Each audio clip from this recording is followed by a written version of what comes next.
What did you say?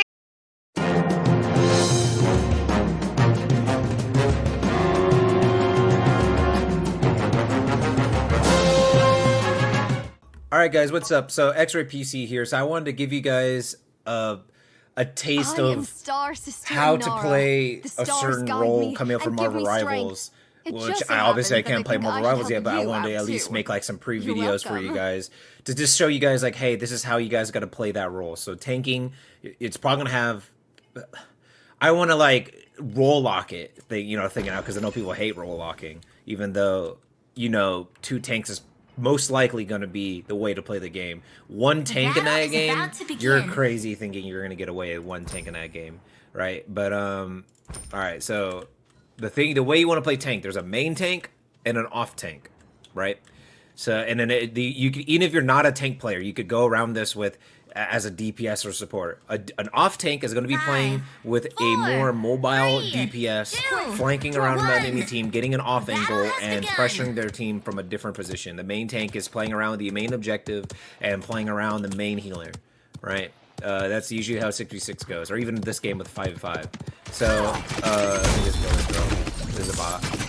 Alright, so the main tank is like what I'm doing. I'm sitting on point. I'm looking around. Oh, I want to wall this off. I don't let them. I keep pressure up. I don't want to let them have any pressure on the point. Anything like that. If I have to come out here, I'll do a pop shot. Get a little damage in. If I want to like come out here, this is really risky, right? This one's like a couple feet away from point, while this one I have to come all the way around this wall. Like the healer now has to like put himself into dangerous position to come heal me. Alright, we're going. I like it. She's just like, yeah, I'm dead. Alright, so and then the off tank, like on this map, right? It's kind of like a 3-lane-ish map.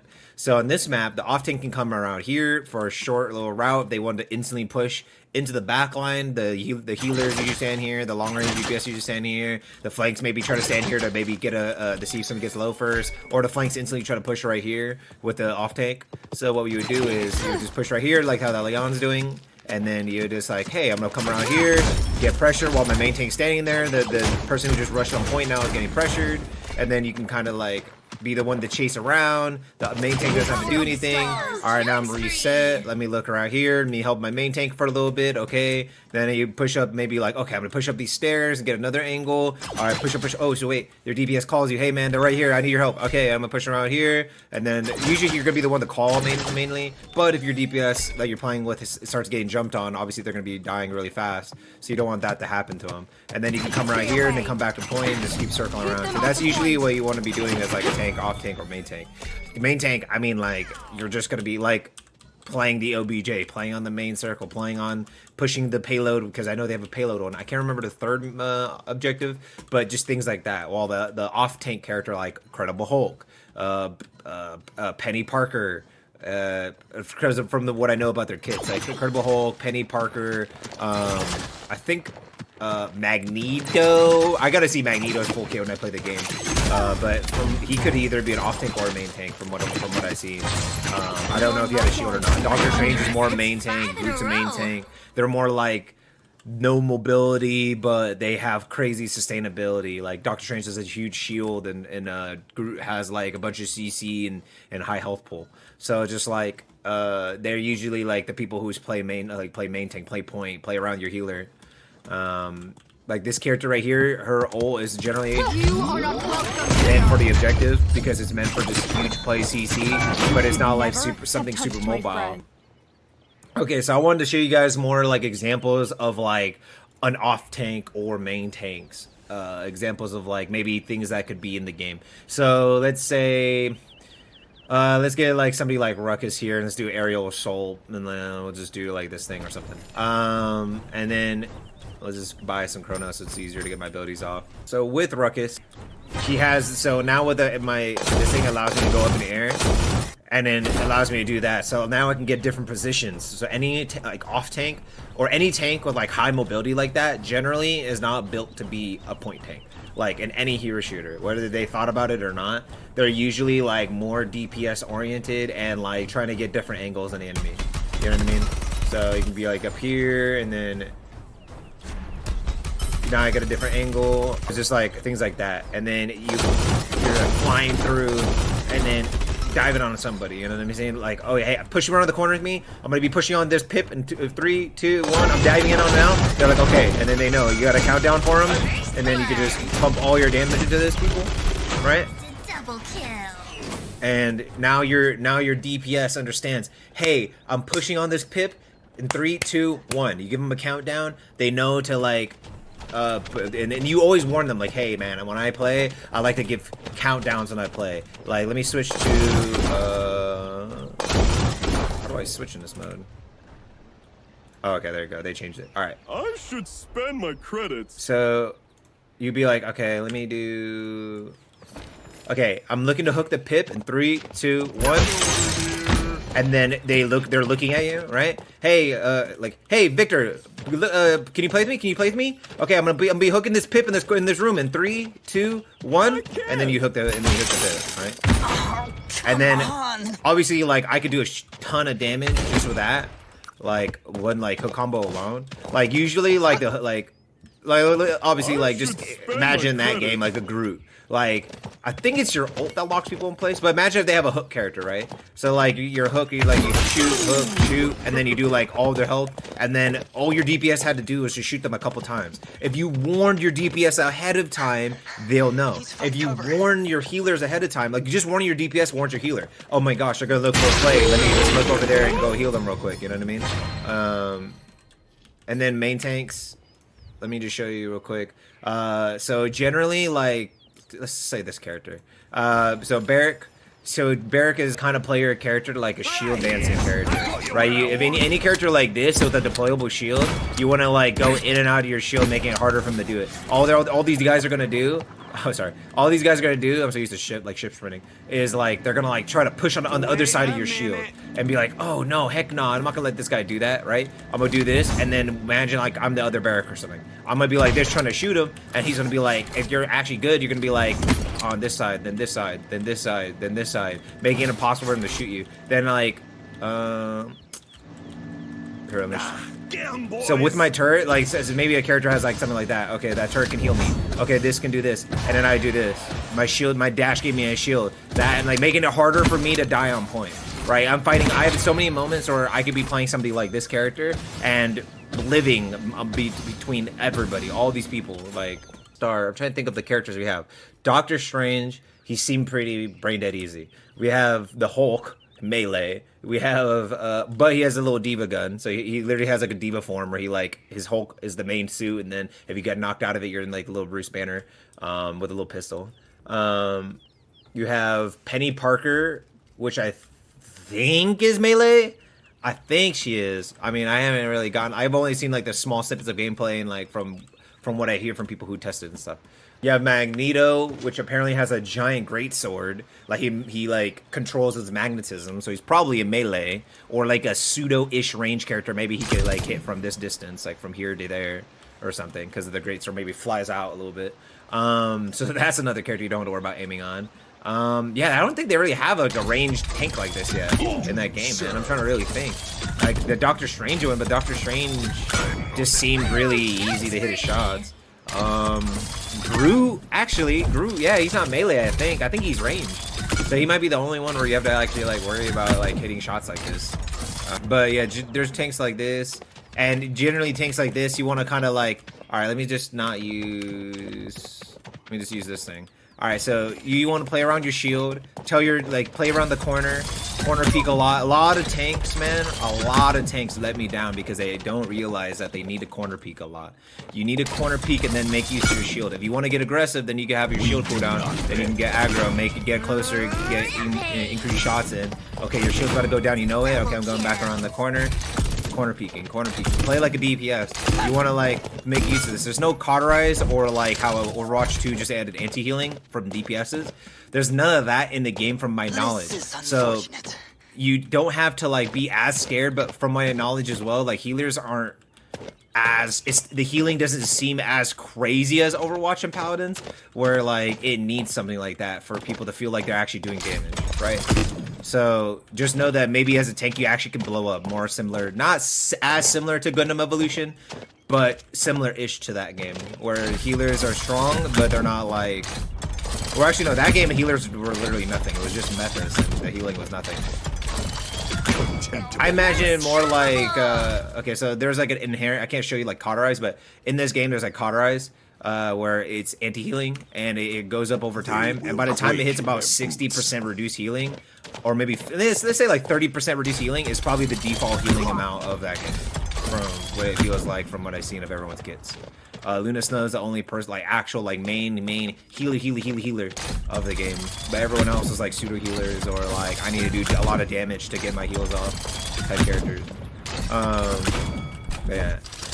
Let me see. There's like one more tank I can probably show you. Oh, and then let's say that your shield tank, right? All right, so your shield tank. This is like your Doctor Strange. You always want to be like, you want to like kind of like not just only walk out with your shield.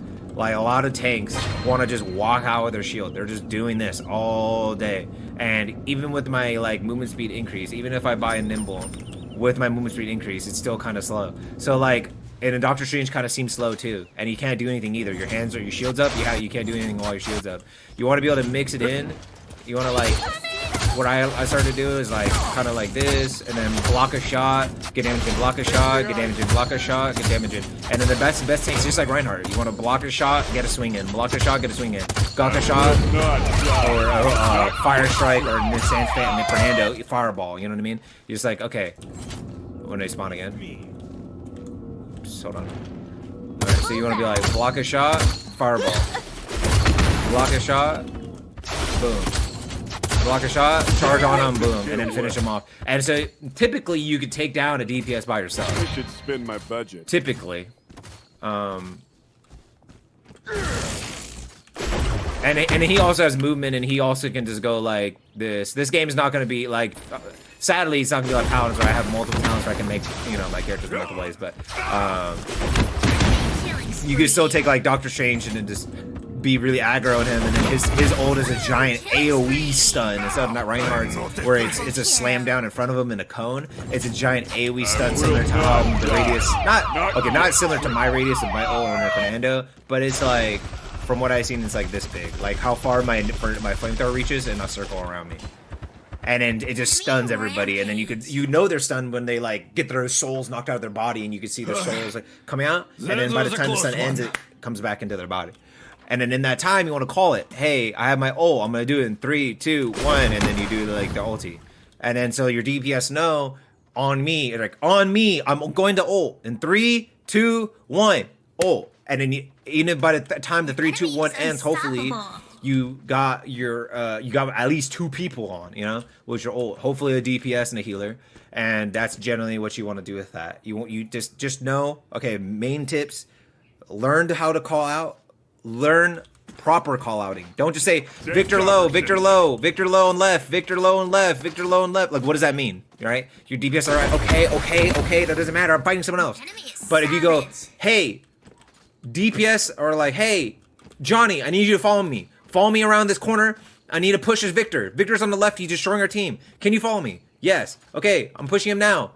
Follow me, right? Whatever, right? Whatever gets the point across that that person specifically needs to follow you. Hey, Victor. Hey, Johnny. Hey, even an off healer. Zenyatta. Hey, let's say in that healing game. Hey, Iron Man, like as a whole. Iron Man, I need you to follow me. We're flanking around left side. We're going to push their sniper. Okay, bet. Then you whole jump into the fight. The Iron Man flies over to sniper or whatever character, if they ever had a sniper or anything like that, or they fly over on the Punisher who's in turret mode. He's like the Bastion of the game, and you fly over on top of him and you just start destroying them because you slam on top of them, gamma radiation, because that's the unique thing that works with the Hulk. You gamma radiations and it works with Iron Man, and then the Iron Man shoots his giant unibeam into the Punisher while you're like distracting him, and then you kill him. Right? But the Iron Man would have never known that if you never said anything, you never opened your mouth. And you have to be very smart about it. It took me a very long time to work on my comms. To go from, they're low, on me, like that doesn't do anything. I don't want to hear on me. I want to hear, the Victor on me, I'm pushing, or the Victor is on me, I'm pushing him now. Look at your Nando, I'm pushing the Victor. I need you to look at the Victor on the left side with your Nando. 5 in a row. And then they're gonna like, okay, I'm looking for Fernando. I'm looking for Fernando. He's fighting the Victor. Okay, there might be 3 people in that room, but I'm fighting the Victor. I don't care about the 2 other people in the room. I care about this Victor because he's the DPS. All he has is a sprint. He has no aerial mobility, and he's the easiest to kill in the room, and he's the main priority target because he's the highest DPS, right? So that I try to pinpoint and word what I'm saying very well. Also make use of your cooldowns. You can survive like anything if you make use of your cooldown. If you like boom, dash right through and force him to turn around, especially if you're going as a controller player, and then force him to turn around. By the time he turns around, you shield again. Then you keep doing this, and you shield again, and you keep doing this, and you shield again, and you keep, you know what I'm saying? You like kind of bob and weave your thing. And then you say you're like trying to live, and then pop your ulti if you have to immediately if you need to survive. I will not die. Look around the map a lot. Look to see if your DPS are getting low. See that death marker over there? Be like, okay, I'm starting to move over there. Somebody just died. I see 3 people over here. And then you're like, maybe I'm too far from my team. Or you see that Nando about to die, then you have your ulti, and I pop ulti, and I keep them alive. Whatever ultis or whatever abilities are in the game, you have to understand what is the point of it, especially on tanks, because tank ults are generally going to be the most overpowered ults because they generally try to make them very game breaking to like sway the fight. Tanks are usually there to sway the fight. Hold on, sorry, the cast is shooting or is this distracting? What was I saying? Okay, so Groot has a long-ranged AoE pull suction, and it suctions on whoever the main target was and then pulls everybody in on them and stuns them, right? So then like, or Doctor Strange is a probably slightly longer stun, but it's an AoE around himself. So you gotta understand like, okay, like Groot is like, I'm gonna ult them in this room in 3, 2, 1, ult. Hey, I'm pushing up to hit my Doctor Strange ult in 3, 2, 1, boom. Look at the pit, look at the pit, look at the pit, or look at Iron Man, look at Iron Man. I knocked him out of the sky, stunned him. Look at Iron Man, in front of me, right? If they don't know your voice, right, you're playing ranked, right? They're probably not going to know your voice. You have to just know who you're playing. Right? If I'm playing Azan, no one, if a new player is not going to know what the hell Azan means, right? They're not going to like, or like a new player, okay, everybody knows what Hulk is, right? But no one's going to know who on me, right? Right? They're not gonna, cause like on me, and then you sound like another dude in the voice call, right? So you're gonna be like, okay, on Hulk, look on Hulk, on left side, I'm on left side fighting Ying, I'm fighting Luna Snow, I'm fighting Luna Snow on the left side, I'm fighting Luna on the left side, right? You can shorten it too, you could be like Luna or Snow, right? Whatever makes it easier for people to understand it, cause Luna Snow is like kind of a long name. Iron Man is not a long name. Iron Man on me, Iron Man on me. Look at Iron Man on me, left side. Iron Man on left side, Iron Man on left side, on your tank, left side. And then they're like, okay, all right. Maybe don't try to like pace it out. If you're gonna like calm a lot, like talking like a whole lot, you have to pace it out. So don't be like, on me, push, me. Sometimes the games can get like that, and sometimes you hear the pros do that, but it's more like American pros and like kind of Asian pros, where like sometimes it works with their teams and sometimes it really doesn't. And I learned from the European pros and some of the Paladins pros that learn from the European pros that it's generally better to have calmer comms and clear and concise comms than I'm pushing Victor now. I'm pushing the Victor now. I need you guys to help me on the right here. I'm on right here. I need you guys pushing now. I'm stunning her, knocking her in the air. I'm popping ults on Ying. I need you guys looking at Ying right now. Give me that. I'm like, you know what I'm saying? It just sounds crazy. I bet you I just sounded freaking wild, right? So, but if you just hear, okay, I'm gonna be looking to push this Ying in this room, guys. I'm pushing the Ying in the room. Ying in the room now. 1, 2, 3. I'm stunning the Ying in the corner of the room. I need you guys to help me on Azan. I need you guys. Nice, thank you. I'm pushing the Victor now. Victor's really low. Boom, you kill him. Okay, good job. Thank you for helping me. Boom, and then they're like, oh yeah, and you make them feel good on top of. Now they're like, wow, that. Usually the better I got at my comms, the more compliments I get from my teammates, because they're like, wow, I just always know what I'm doing and I never have to talk because you always are talking, yet it doesn't sound cluttered, and I can just focus on shooting and focusing on who you're calling out, right? Generally when I listen to like comms of teams, it's that chaotic comm thing, and they just don't know what's going on, or no one's talking, right? And you have to be, as a tank, the ones to like create you're creating the play, so you have to create the plays and also create the comms. Once you guys start calming, and the better you get at it, the more your DPS are willing to talk, the more your DPS are willing, like, what you also have to tell your DPS, sorry, is my final point, is, this is what I also learned, is confirming calls. If I say, I am pushing Iron Man in the room on my left, push with me, right? I need a DPS to go, okay, I'm with you. I'm pushing the Iron Man. I'm following up with you. Okay, he's dead. Who next? Right? Who next? Right? Who's next? Leo, who do you want to go for? Whatever the hell you want to say. However you talk. Okay. Okay, we're gonna go for the healer now. I'm popping ult on him. Can you follow up with me? Yes, I can. Alright, bam. Even if you do it quick like that, and you couldn't warn them in a 3-2-1 because it's just kind of like an in-the-moment thing, and it's kind of hard to do a 3-2-1 like that. You have to at least go, okay, I'm popping ult on that healer name, or just healer. Follow me on the left, and then while you're ulting in the air, right? I'm like in the air, right? I'm like, it's hard for me to like, I'm already in the air. At least you can kind of warn them, like, hey, I'm already ulting the healer in the back. I need you to follow up with me, DPS. I'm ulting now. And then they're like, okay, and they like, think to themselves, okay, I need to stop what I'm doing and help this tank, because helping the tank as a DPS, you're gonna get a kill faster than being the solo queue warrior and trying to fight everybody on the team by yourself as Spider-Man. Fighting everybody in the team by yourself as Black Panther, trying to 1v5, you know, or 1v6, right? So it's just generally better as the, like, if I'm blocking all the shots and getting in his face like this, and then the DPS is doing this, trying to get away from me, you get free shots of this dude. So. But yeah, that's my tank explaining video. Sorry that was kind of long, but I hope you guys enjoyed that. If you guys enjoyed that, I'm going to be dropping more in time for the game. And when the game comes out, when I can, I'm going to try to put gameplay videos out on characters as much as I can. And yeah, I hope you guys enjoyed that. And peace out, man. Like and subscribe. And yeah.